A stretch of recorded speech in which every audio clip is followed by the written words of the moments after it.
In ancient Egypt, gods live among mortals and rule the land. They're easily distinguishable because they're much taller than the average person, they have gold blood, and they can transform into all manner of frightening beasts. Osiris is the king of all the land made bountiful by the Nile, while his brother Set rules the barren desert, and this isolation has made him bitter. Eventually Osiris decides to pass the throne to his son Horus, who is in a relationship with the goddess Hathor. He cares about Hathor so much that he's gifted one of Egypt's greatest treasures, the bracelet of 42 stars, which can keep demons away. On the day of the coronation, everyone comes to the celebration, including every god but also every mortal in the city. This includes Zaya and her boyfriend Bek, a thief that doesn't hesitate to steal fancy things to make his girlfriend happy and perhaps run away together someday. After all the gods have given their regards and mortals have left their offerings, Osiris gives a speech and gets ready to put the crown on Horus. However, they're interrupted by the arrival of Set, who pretends to be here with a gift, but soon he fills the place with his own army. Then he hands Osiris the staff their father had gifted him, asking for a fight because he thinks it's his turn to rule. Osiris refuses to fight his own brother, so Set kills him on the spot and declares himself the new king of Egypt. His first new rule is that not everyone will get to easily go to the afterlife. From now on, mankind will have to pay in riches. Horus won't stand for this, and he immediately begins fighting Set to take revenge on his father. They're both very good warriors with a similar level of skill, so they end up transforming into their metal beast forms to continue the fight in the sky. To help their master, Set's tropes come through and reflect the sun on their shields to blind Horus, giving Set the chance to claim victory and take Horus' eyes. Set is about to kill Horus too, but Hathor comes through and offers herself to him in exchange for Horus' life, thus Horus is exiled instead. 1 year later, most of Egypt has been slaved by Set, and now they lack the money to get an afterlife. Some gods have tried to defeat him to save the kingdom, but they all died, while Hathor keeps playing the part of caring lover to survive. Zaya is a slave to Set's chief architect Urshu, who is in the process of building the tallest obelisk Egypt has ever seen. Bek has been sent to do manual labor, but whenever he has the chance he sneaks into Urshu's office to visit Zaya. One afternoon Zaya shows Bek that Set's army is coming back with spoils of wars, meaning his vault will be unlocked in the evening, and this is the perfect chance for Bek to sneak in and retrieve Horus' eyes. To help him, Zaya steals the pyramid plans from Urshu, replacing them with blank parchments. When night falls, Bek jumps from a roof into the carriage carrying the gold, which is soon thrown into the vault. There, Bek uses the plans to avoid most traps, but he accidentally activates one anyway, and there's a third bridge that isn't on the plans at all. Fortunately, Bek is quick and nimble, so he dodges every attack and reaches the statue guarding one of Horus' eyes. When he grabs the eye, he falls into a pit full of scorpions, but thankfully the light of the eye keeps them away. In the morning, Bek goes to see Zaya again, but Urshu has discovered the switcheroo and is waiting for him with a bunch of guards. Bek uses the eye to blind them all and escapes with his girlfriend, but as they run away in a carriage, Urshu shoots his bow from the balcony and kills Zaya. Moments later they arrive at the temple where Horus hides, and Bek gets attacked by Horus with the staff when he doesn't immediately give him the eye back. Bek promises to do it if Horus revives Zaya, and Horus accepts to try, but his efforts are pointless. She's not hurt, she's already dead, and he can't cure mortality. Horus summons Anubis, the god of death, who takes Zaya's soul to the underworld to be judged. Bek is worried because she won't be able to pay the fee to the afterlife, so after Horus takes back his eye, Bek offers a deal. If Horus comes up with a way to save Zaya, Bek will show him the way into the pyramid to get the other eye. Horus accepts after explaining he may get some extra benefits if he becomes king again, and they take off after hiding Zaya in the temple.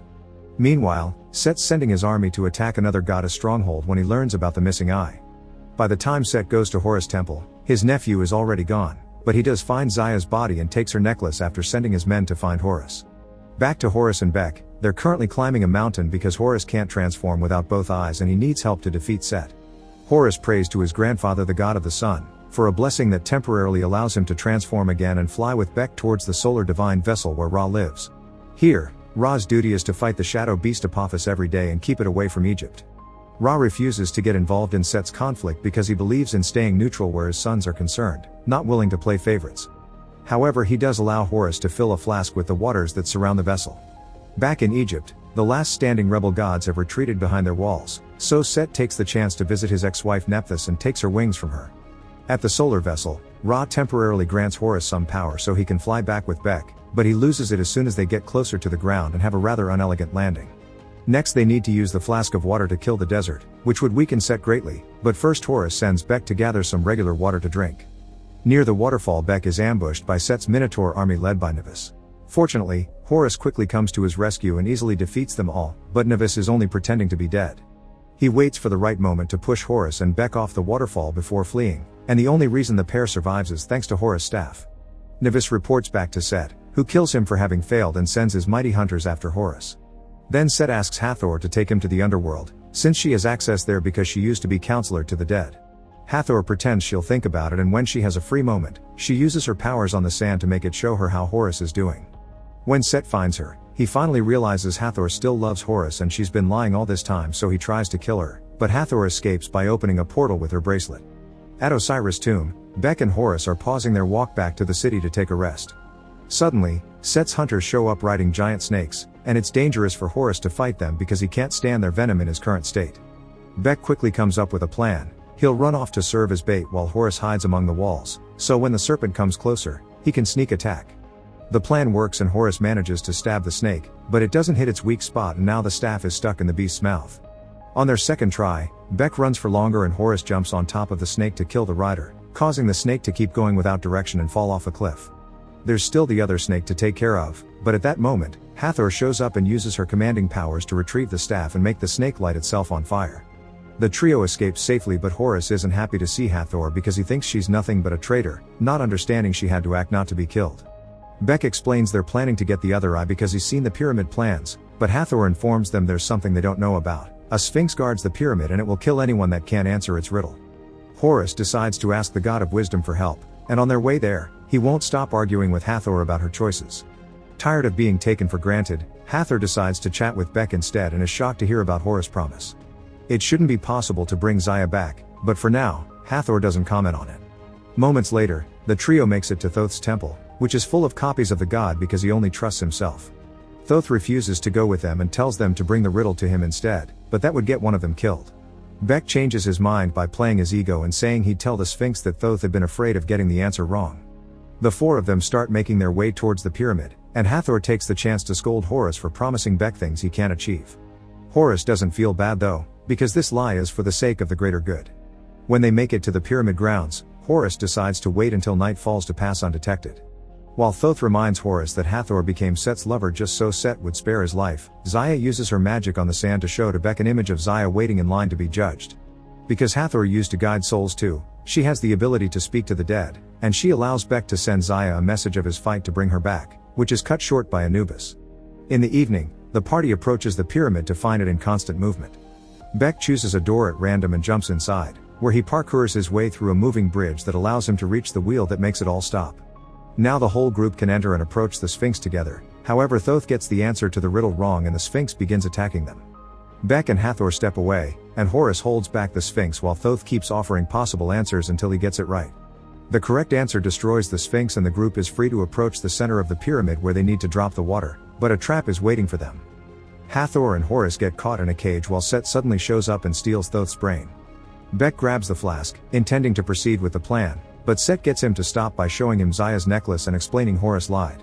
Bek isn't sure who to believe, but that short moment of hesitation is enough for Set to steal the flask from him and destroy it.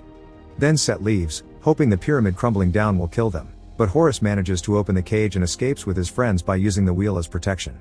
Outside the pyramid, Bek calls Horus out for his lies and comes to the conclusion gods don't care about their people. Hathor feels they need to compensate Bek for all the lying and summons Anubis to offer herself in exchange for Anubis granting Bek passage to the underworld. Anubis accepts, and Hathor kisses Horus before she's taken away, leaving her bracelet behind so Bek can protect himself against the demons. Bek reaches the underworld safely thanks to the bracelet and begins looking for Zaya at the queue in front of the gate where the rich can pay for the afterlife and the poor are dissolved. Meanwhile, Set is making his beast transformation more powerful by adding Thoth's brain, Osiris' heart, Horus's eye, and Nephthys' wings to his magic armor. Then he flies to the solar vessel to take revenge on his father for having exiled him to the desert. Ra explains he's wrong and that he never played favorites, all this has always been a test. He gave Osiris the crown and when the time came, he knew he had to give that power away, so he passed his test. Set was given the desert as a test of patience because Ra wants his son to take over the vessel one day. This enrages Set because he doesn't want to be stuck here, spending his eternity fighting a space worm, and he proceeds to attack his father. Ra retaliates with his solar beam that no god should survive, but Set has the power of multiple gods now and manages to defeat Ra before letting Apophis roam free. In the underworld, Bek finds Zaya and wants to give her the bracelet so she can pay her fee to the afterlife, but they're interrupted by Apophis' attack, which forces Anubis to close the gates for now. Zaya convinces Bek to give Horus a second chance, and Bek uses the bracelet to come back to Egypt, teaming up with Horus again.